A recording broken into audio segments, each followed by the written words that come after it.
Welcome to another edition of the Dementia Care Partner Talk Show. Now, here's dementia care expert Teepa Snow and your host, Greg Phelps. Hello and welcome to the Dementia Care Partners podcast, brought to you by Raz Mobility. Raz Mobility is thrilled to offer the Raz Memory cell phone. It's uniquely designed for individuals with dementia. There's no other cell phone that's easier to use. It consists of one screen with pictures and names underneath. To make calls, the senior simply taps and holds the picture of the person they wish to call. That's it.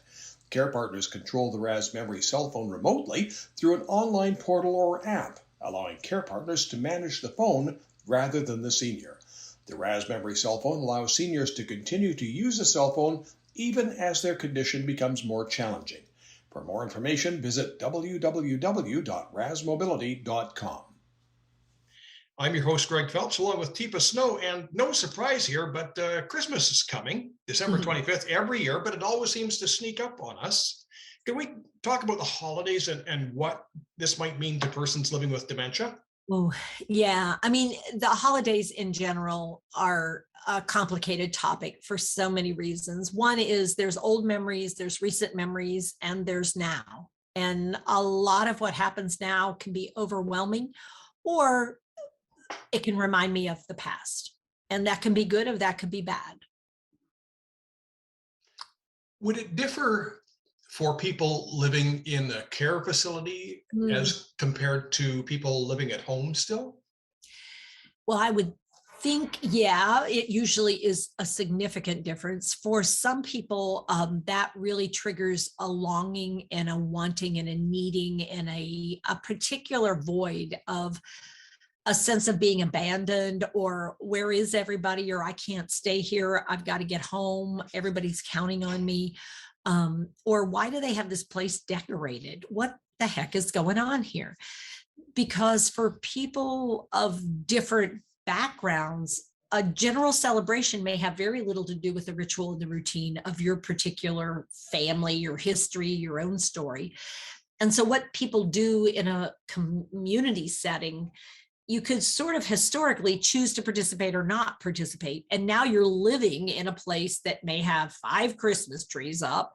They may have lots of music and celebration of the season. And, you know, heaven forbid you're not even Christian and you're Jewish, or your particular celebration was not the commercial variety, but a very simple, Christmas Eve celebration of the birth of Jesus kind of phenomena, then you might find the commercialized sort of overwhelming nature of plenty and isolation yet at the same time, and gifts that don't have a lot of meaning, and people feeling guilty and suddenly showing up, and visitor. And it's like, well, who are all these people? Because often the season brings out all kinds of organizations, frankly, that don't come the rest of the year. So, the Girl Scouts come and sing carols. The churches all want to show up and give whatever. And yet during the regular year, there may be a whole lot less involvement. So I don't know for you, Greg, but for us growing up, you'd have your Easter and Christmas folks that would come to mass or come to services or come to do something only for the high holidays. In whatever faith community you're in, high holidays, everybody shows up for the high holidays, but the in-between, maybe not so much. And I think for people who are living in a community setting, there's that sense of there's huge amounts of people and stuff going on, pretty much overwhelming.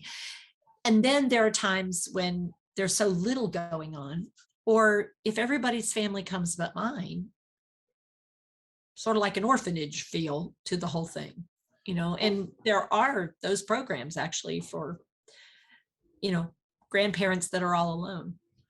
If my loved one is in care and I'm planning to bring him or her home, are there some little tips that maybe I should consider? Like, can they stand a whole day, or am I going to overwhelm them?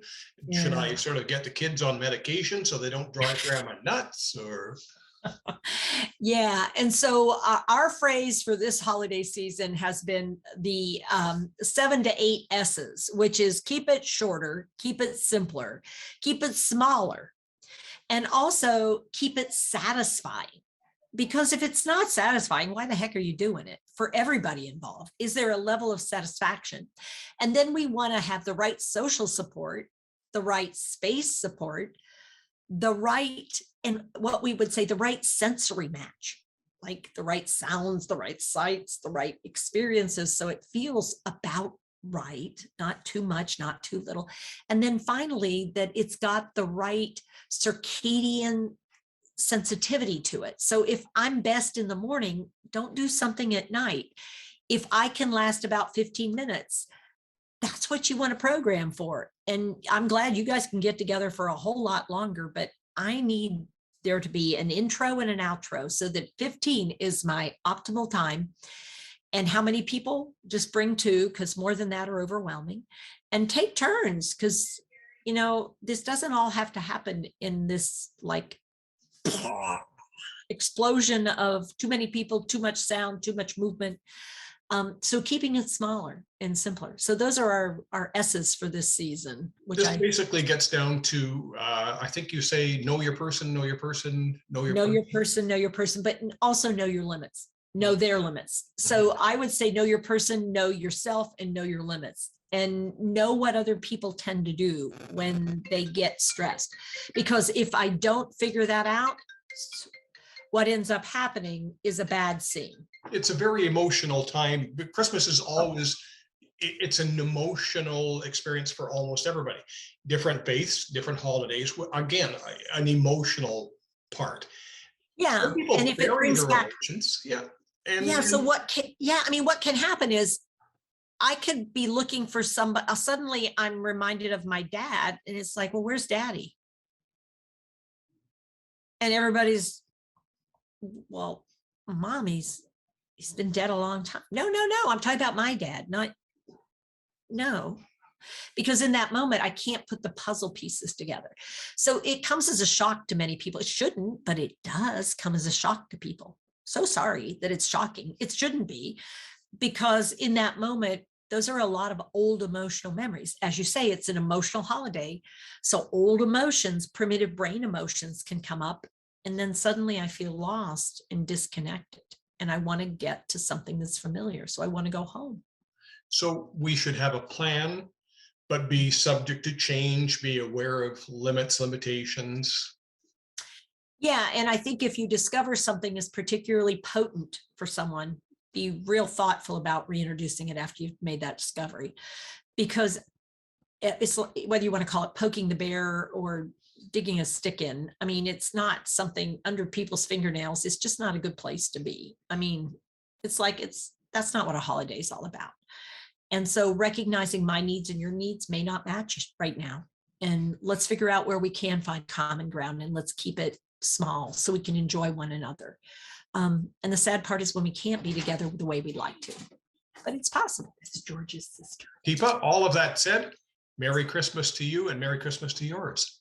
Well, a great holiday season, whatever that brings. Just remember to breathe. It's usually a good idea. You've been listening to the Care Partners podcast series, brought to you by Positive Approach to Care and RAS Mobility.